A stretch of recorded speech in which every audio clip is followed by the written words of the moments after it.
Dude, I'll give it a try. Okay, I'll give it an actual try. Chat. Listen, I'll give it a try. Be open minded. I'll give it a try. See how it goes. So just Keep an eye out for an conservative teens is liberal. Okay. interactive prompt in the middle of this episode, and thank you for watching. It'll be good. I'm sure it'll be for good. Okay. Give me like 10 seconds. 10 seconds. Hold on.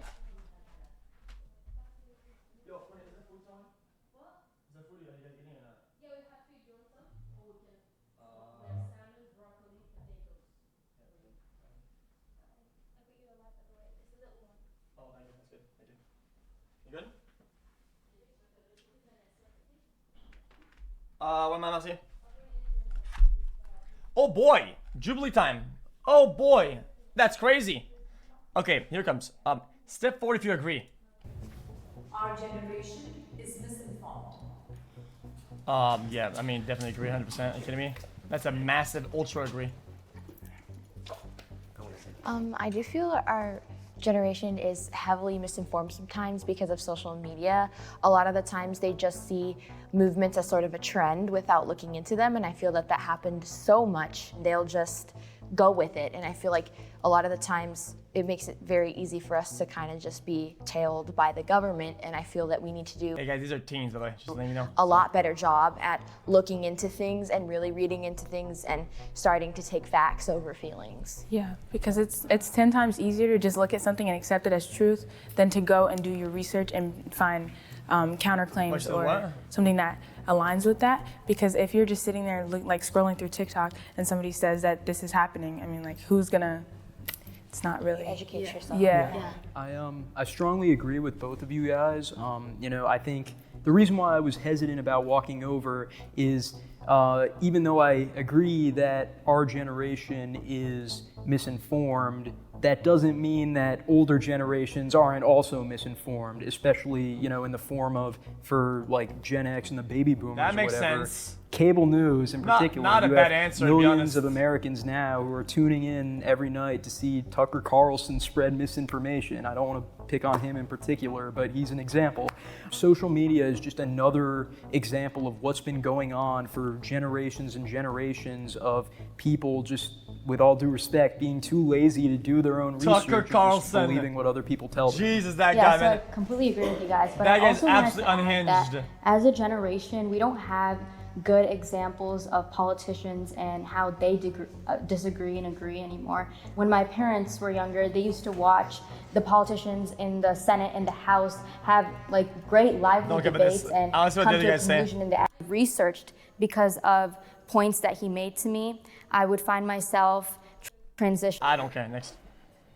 I disagreed because in 2022, truth is becoming less and less objective and more subjective. And there will always be objective truth, but humanity will stray further and further from that, especially when a lie can be attached to an emotion. You see, we are thinking less and less critically and more emotionally as a whole. And so when you see something like, for instance, George Floyd, May of 2020, that just strikes your heart. First thing you want to do, go to Instagram and post a black square. Now, what is that doing? I don't quite know. But what it made you feel was like you did something to help that poor fellow who got a terrible thing that happened to him. When I was hearing this question, I was thinking, like, is the majority of like my generation, aka the people I know, misinformed? And I would definitely say yeah. I feel like the lack of information is like almost as bad as like receiving the wrong information.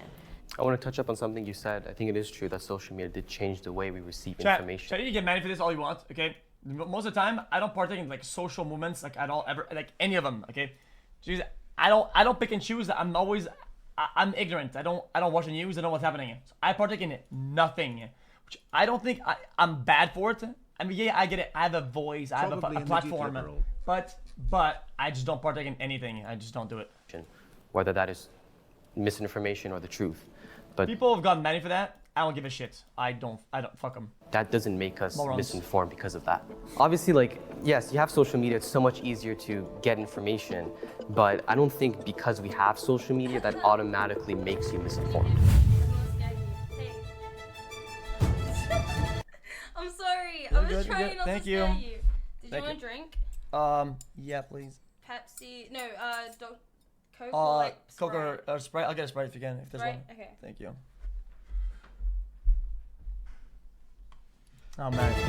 Chat, stop. Chat. Chat, stop.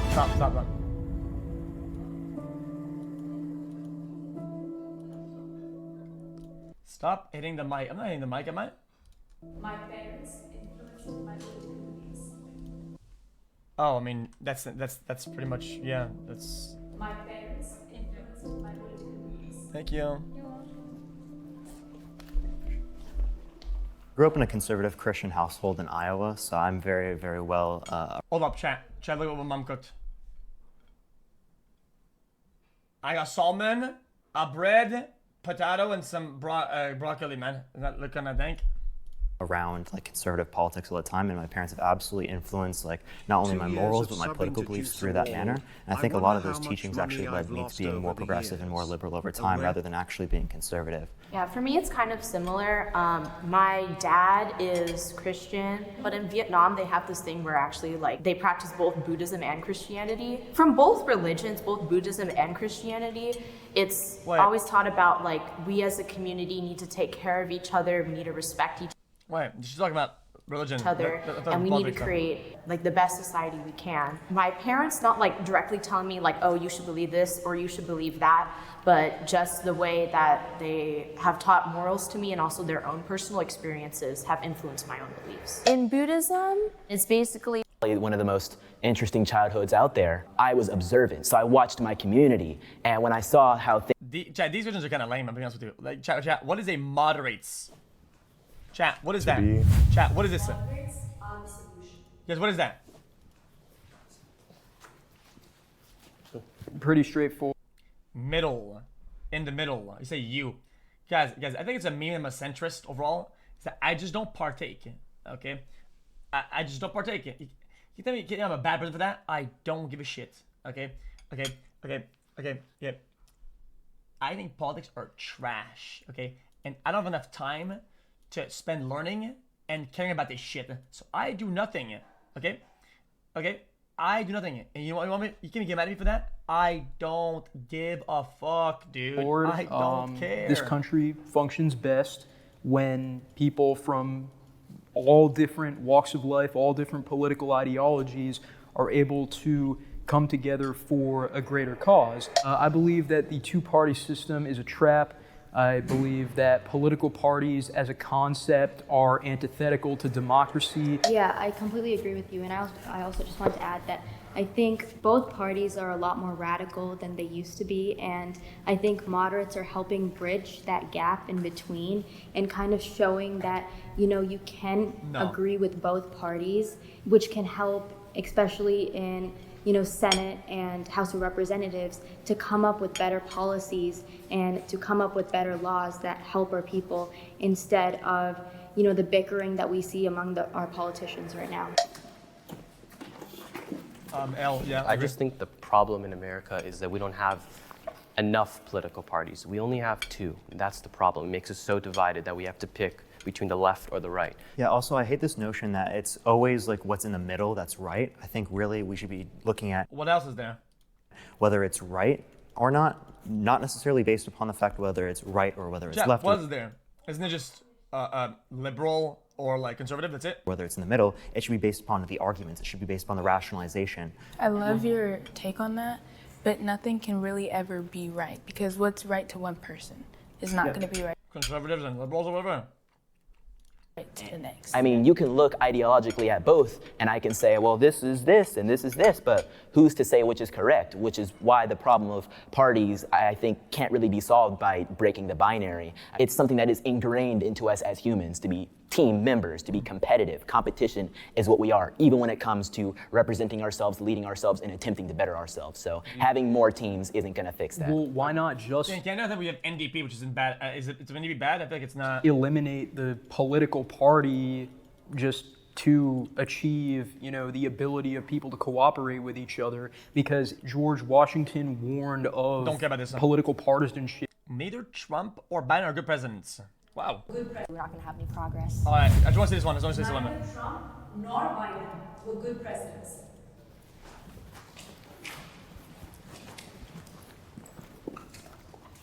True.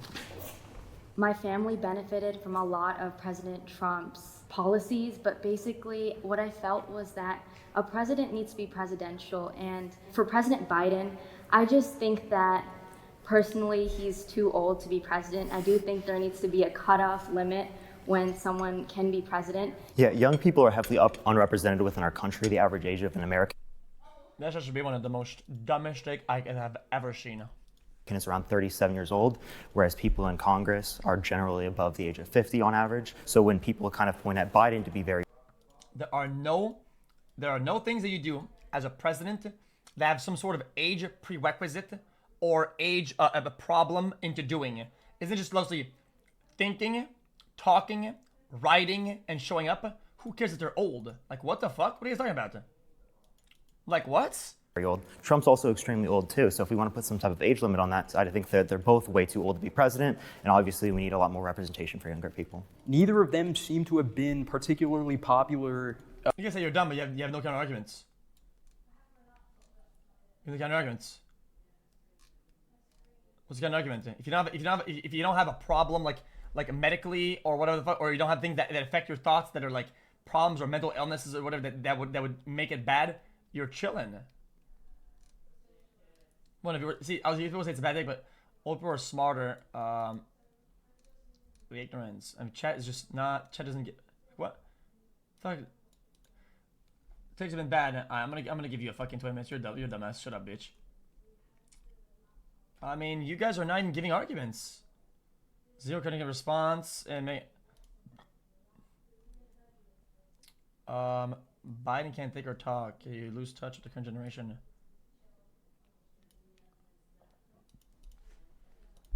You act like you have to be in touch with the current generation. It's a disaster. Current generation is a fucking disaster. I don't give a fuck if they're not in touch. Fuck them. Even within their own parties. Everybody's fucking brain dead. What the fuck would we listen? I wouldn't listen to myself. I wouldn't listen to myself. Like, what the fuck are you guys talking about? Fuck them.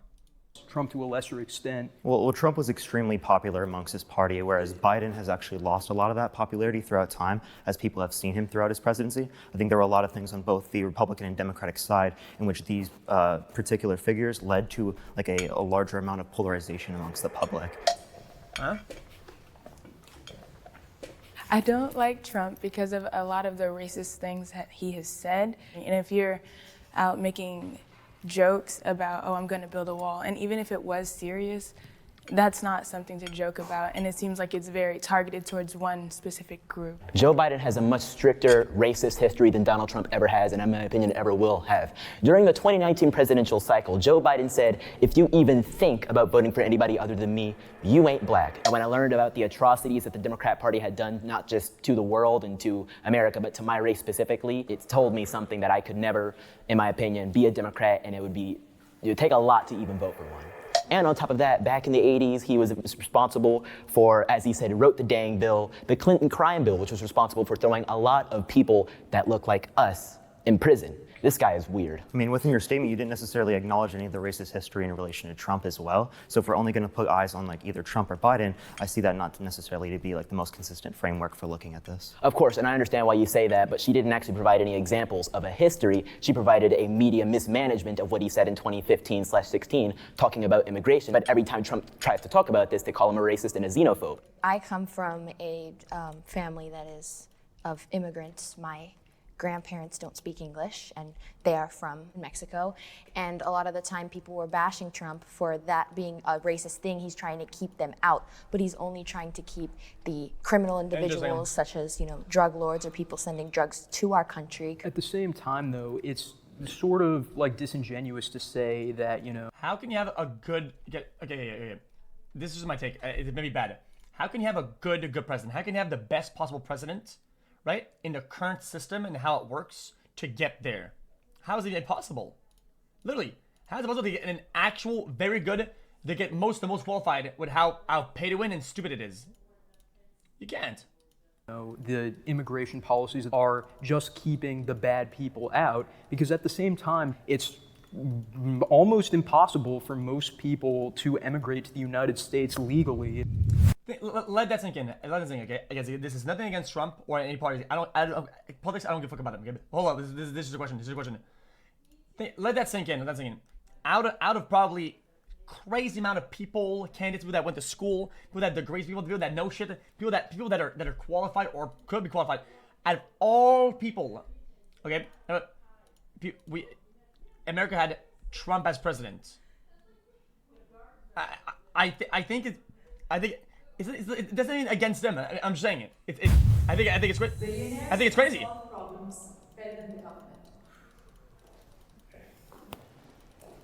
That's not even a thing against them though.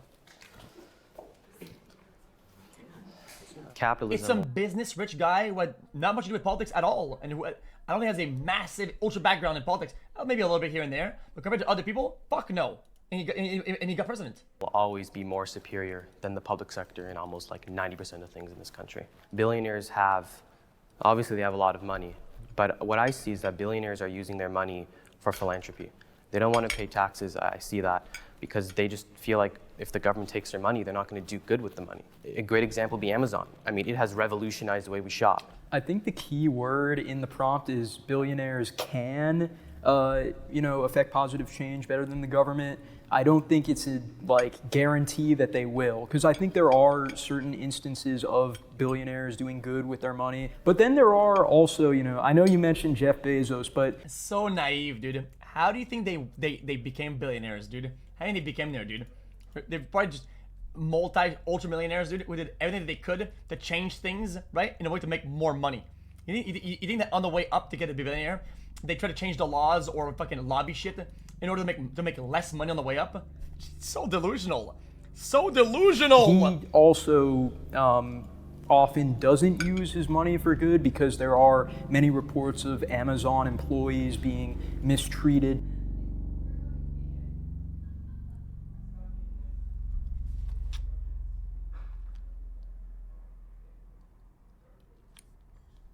Helicopter above me? Denied breaks and, issues where it's like, come on, you have all that money. Do you need so much more from cutting corners like that? These billionaires can do fantastic things, but I also understand that government regulations, taxes, and various other things occupy their time. I don't believe billionaires should be heavily taxed. I believe the tax cuts we had in 2018 were some of the best things we saw for our economy. I completely would agree with you that we shouldn't be taxing billionaires at such a high rate. If you tax billionaires, they would respond by increasing the prices of goods and services. I think the reason why everything is so expensive is inflation.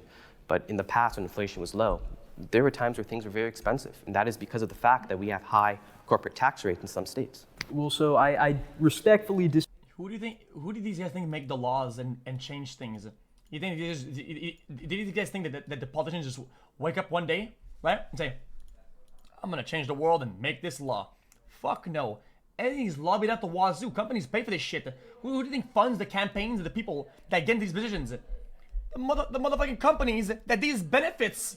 What the fuck? These people are delusional. Disagree They're with delusional. The idea that taxing billionaires, or specifically leaving billionaires untaxed, is beneficial to the American economy, because the most prosperous era for the American economy was the 1950s, the post-war economic miracle. That was when billionaires were being taxed at a rate of 90%. And this isn't socialism or anything. This was... Who buys a product? You. But that's how it works. It's capitalism. You don't have any other choice. You buy whatever's best for you. And that's what you should always do.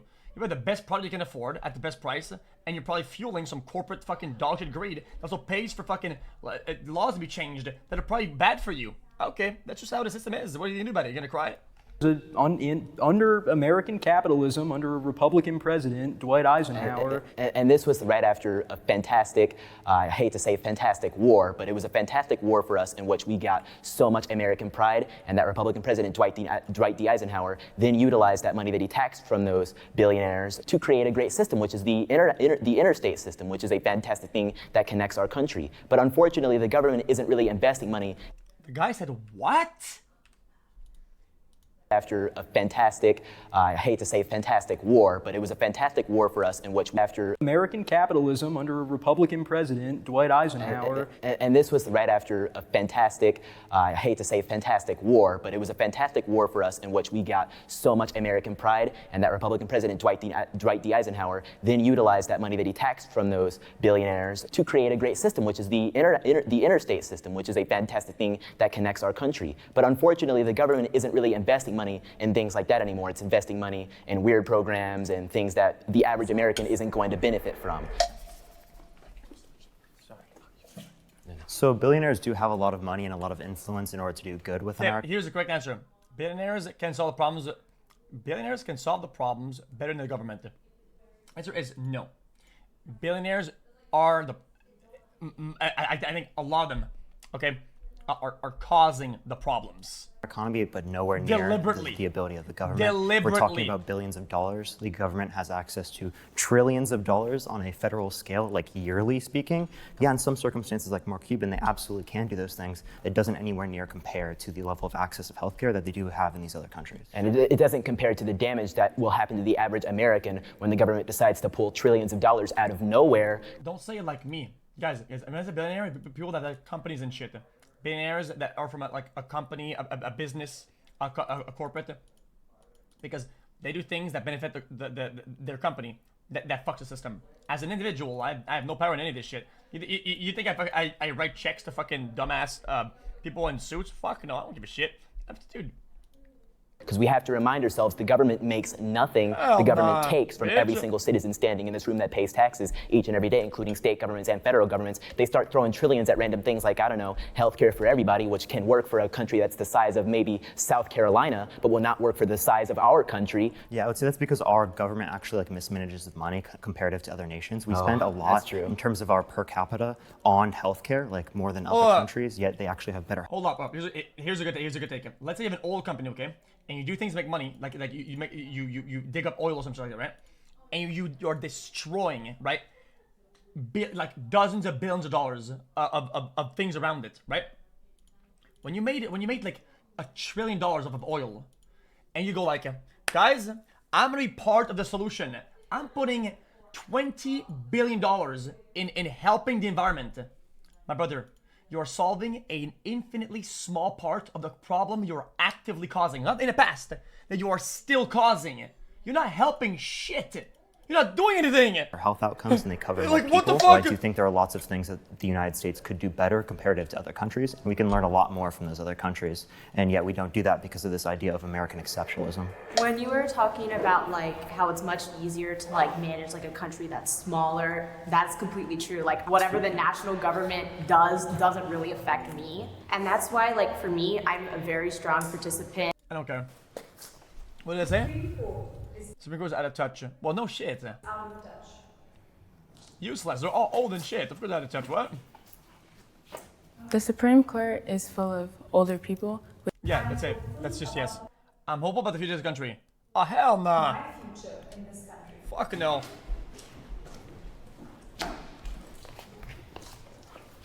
Oh, here in the United States, we have no the ability way. and the opportunity to be the best nation in the world and live up to all the ideals that we grew up with and thought that we had. Look at all of us. We're willing to have a conversation, whereas years ago, we might not have sat down. We might have hated each other for having different types of beliefs. So I really think that shows the type of growth potential that the United States has in particular.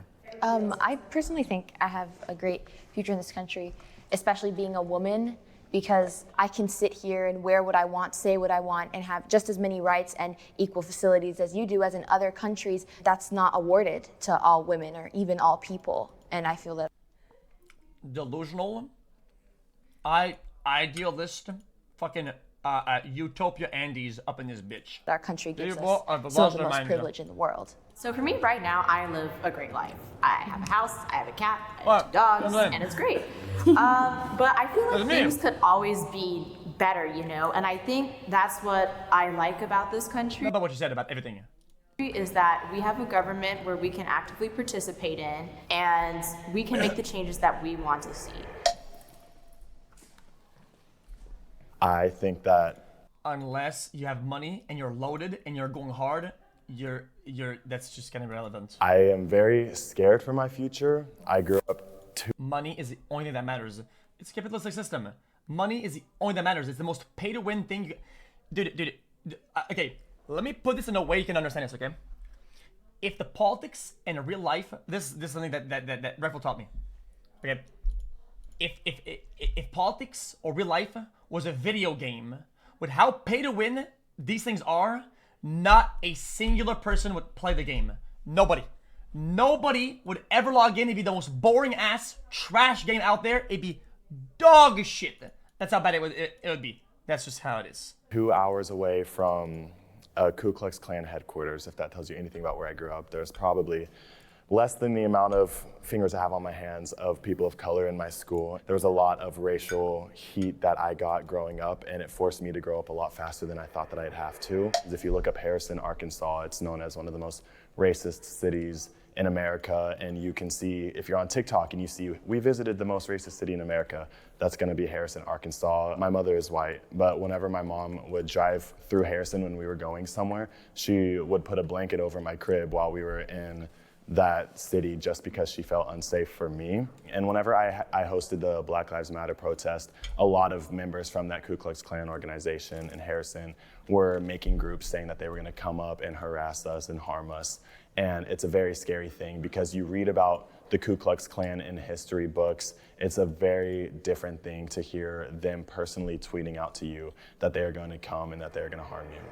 As much as our country is growing, I'm also not going to invalidate the fact that there is a lot of issues that are still stemmed very deep in a lot of people's brains that are still being acted out upon and causing me to feel uncomfortable to live in my country.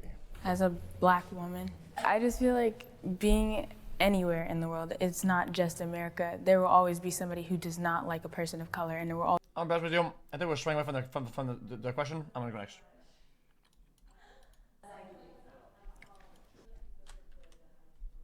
Most of my friends have the same political. Most of my friends have the same political beliefs as I do. That's kind of a bad question, though. I'm okay, fuck about that.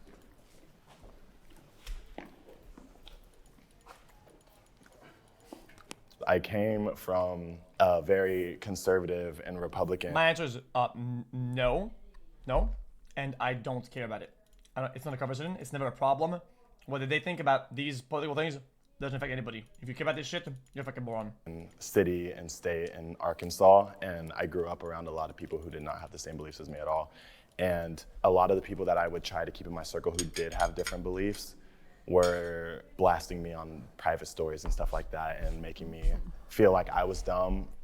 It's really hard for me to make friends that are from the liberal side, as immediately they hear or even see my political views or even my religion, they immediately try to shut me down. They send me death threats. They put stuff in my bag saying they're gonna kill me. They've poured paint in my bag and shaken it up. When COVID happened and things were starting to shut down and the incident with George Floyd happened, everybody started looking through everyone's profiles, their family's profiles, especially when these protests were going on. And there was a picture of my dad and my family, all of us together, and he was wearing a Trump shirt. I was getting a lot of death threats, a lot of encouraging me to commit suicide, threatening to do unspeakable things to me and my family, threatening to find my address and hurt them. I could, in fact, say almost all of them were liberals. It makes it really, really hard because the minute that you're different from them, at least in my experience, they shut you down immediately. So I just kind of close myself off and I stay friends with the people that are going to respect me and respect my views. When I came out publicly as a conservative in 2018, it was probably one of the hardest years I've ever went through. At my school, having my opinions while looking like I did was a non-starter. I received so many obviously negative messages. They called me some terrible things, which I don't even think I can say on here. Bro, this chat's in full chat war. Holy. All the phrases that you've heard, get thrown at black conservatives simply for having their ideas and make it look like I'm. Guys, I don't give a fuck what party it's for. I don't give a shit, okay? I don't give a fuck what party that the message is from. If you wear fucking clothing with political statements, that is like some fucking sub-zero glacial IQ shit. I think it's so stupid. What a dumb shit to do. I'm sorry, man. That's my thing, man. Some sort of slave simply for having my opinions, making it seem like I can't think for myself because I am black, not understanding that they're perpetuating the exact same racism that they think they're fighting against by calling me those words. I'm from Thousand Oaks, California, and I've met people who are like pretty hardcore conservatives. I feel like all of us, my friends, when we come and have these discussions, we all just want what's best for this country. And of course, we all have our own ideas of how to achieve that, but in the end, we want a world that's everyone can benefit from. And of course, unless you are able to discuss with other people your different opinions with things and talk about the reasons why you believe certain ways, you can't make any progress with our country. I strongly agree. And so personally, I'm from New Jersey. You can probably figure out I have a predominantly left-leaning friend group. I actually enjoyed the video, to be honest. I think I skipped properly through it. I feel like at the end of the day, you shouldn't be exclusively talking about politics with the people you're friends with. Especially, it's concerning to me that, based on recent studies, a growing plurality of Americans simply refuse to be friends with. This guy tries a bit too hard to like put strong words in his dialogue, I feel like, because that doesn't achieve anything. A growing plurality of Americans simply refuse to be friends with people who are of different political affiliations from them. That, if anything, says very concerning things about our country. Especially because, you're not gonna say says you, okay? I could say all this that he said. If I ever said all this, I'd say some bullshit, and then boom, that's it. I talked about everything he said. Boom, done, instantly.